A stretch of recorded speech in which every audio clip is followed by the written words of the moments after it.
Good evening. I am Special Lieutenant Kim Better of the Michigan State Police, and I am just setting a couple of ground rules for this news conference.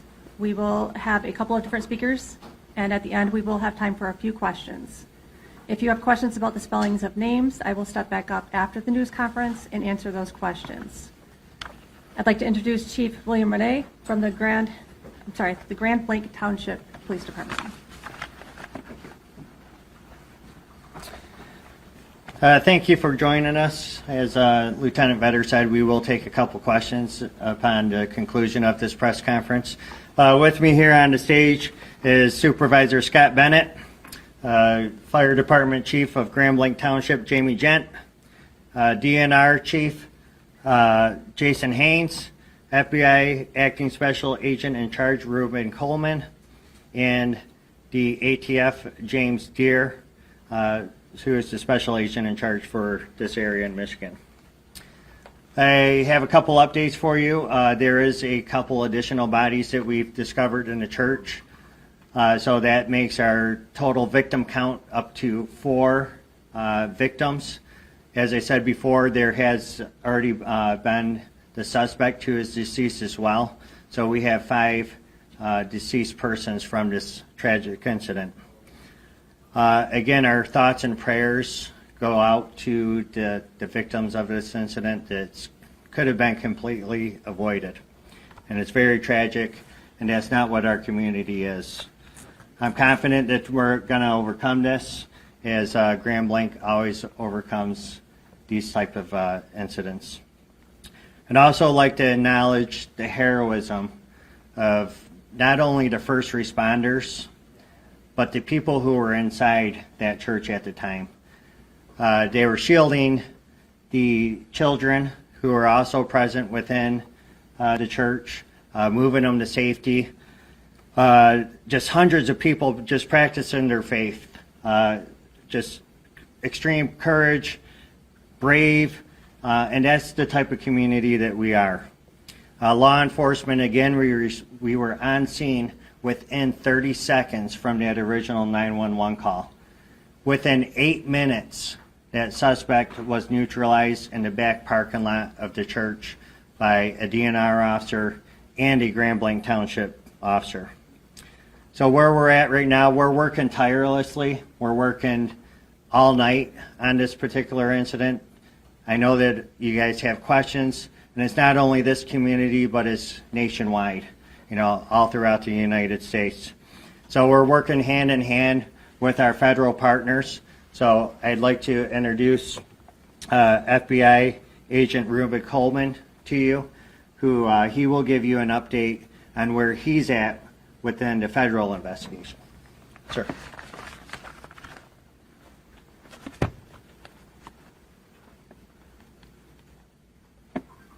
Thank you, Chief. My name is Ruben Coleman, and I am the Acting Special Agent in charge of FBI Detroit Field Office, which covers the entire state of Michigan. First, I want to sincerely express our condolences to the victims of this shooting, their families, and this entire community. I would like to also thank Chief Renye, the Grand Blanc Township Police Department, and all of our federal, state, and local law enforcement partners, other first responders, and the community members for their immediate actions in this situation. This act of violence has no place in our state or anywhere else in our country. The FBI is committed to continue finding out the facts, circumstances, and motives behind this tragedy. I can confirm at this time that the FBI is now leading the investigation and is investigating this as an act of targeted violence. FBI crisis response teams, such as our evidence response teams, SWAT, Special Agent Bomb Technicians, victim specialists were deployed to the scene. We also have special agents who are continuing to conduct interviews and intelligence and professional staff personnel providing research and analysis. I would like to thank them for their work on this case. We ask that members of the public share any information that would assist us in this investigation, and we encourage them to please report to the FBI at 1-800-CALL-FBI or tips.fbi.gov. Any piece of information could be crucial. We ask that you keep the victims of this tragedy, their families, and the entire community in your prayers. Thank you.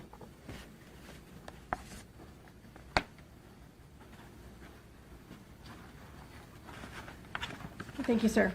The Michigan State Police continues to respond to several locations throughout the community as we receive additional bomb threats at other locations. Please continue to stay vigilant, and if you see something suspicious, say something.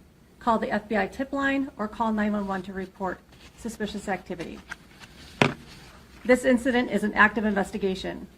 Investigators are tirelessly combing through evidence under difficult circumstances and working to identify each victim as quickly and accurately as possible. The Family Assistance Center will be open from 8 a.m. till 8 p.m. Monday and Tuesday at the Genesis Conference and Banquet Center at 805 Health Park Boulevard in Grand Blanc. If you are still looking for missing family members related to this incident, you may call 248-705-7352 for assistance. The FAC is available to everyone in the community, victims, family members of victims, and community members seeking support who just want to talk. Trained counselors and victim services will be on site.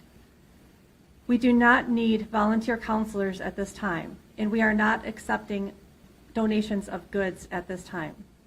Please continue to monitor the Grand Blanc Township Facebook page for the latest updates. Once verified donation centers are made public, we will put those on the Facebook page.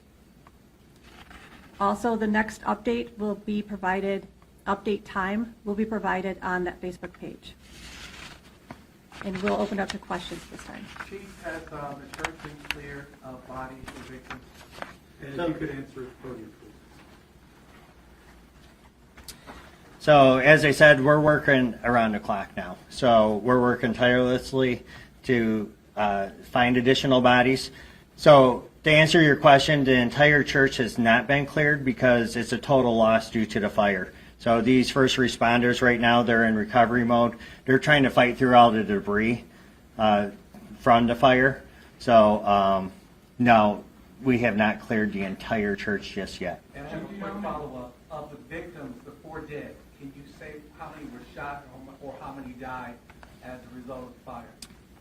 I could say this: 2 have been shot as a result, or have been shot. 2 of the deceased. Do you know how many people are unaccounted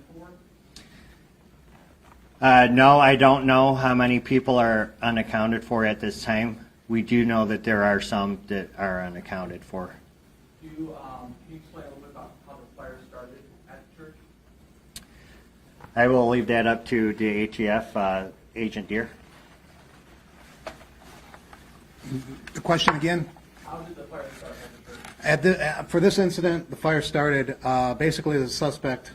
All indications on this investigation are the suspect used an accelerant of some sort, we believe gasoline, and lit the church on fire. Was it an IED he may have used? There are, at this point, I'm not going to comment on IEDs. I will confirm that there were some suspected explosive devices that were located.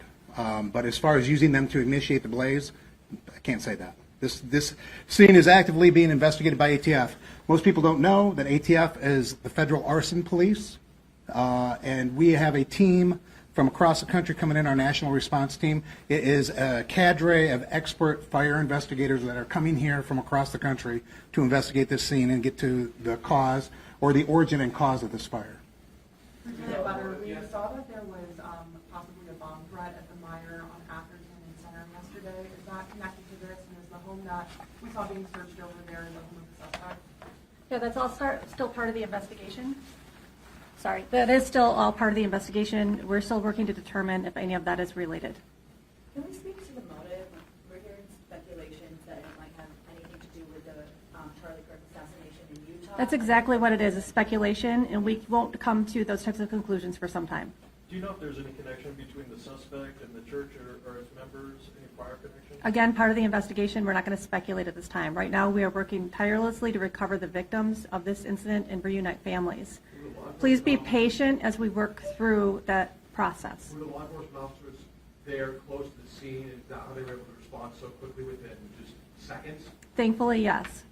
Were there any additional bomb threats? Are there anywhere that the community should be aware The community should remain vigilant, and anytime they see something suspicious, they should report it immediately.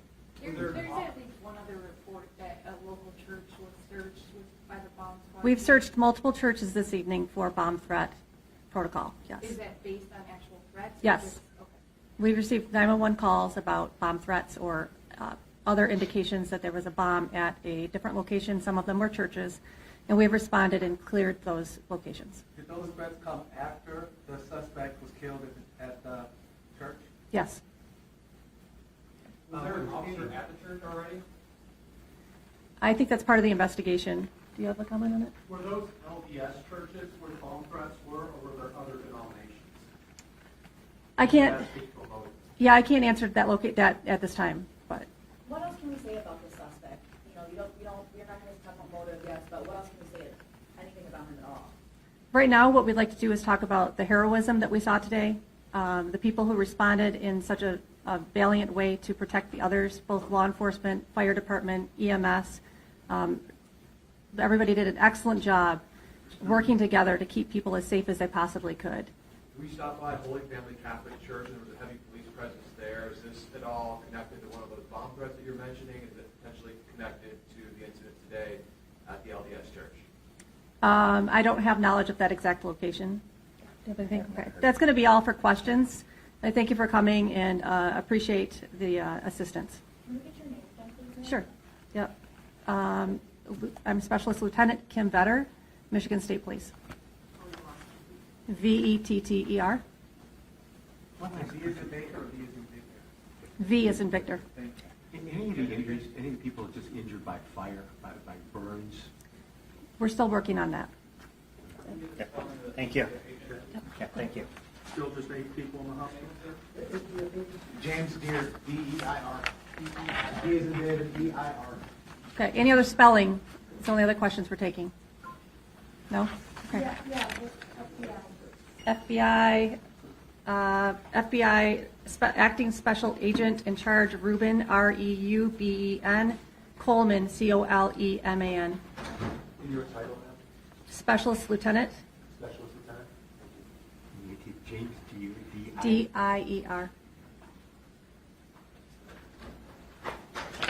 Thank you.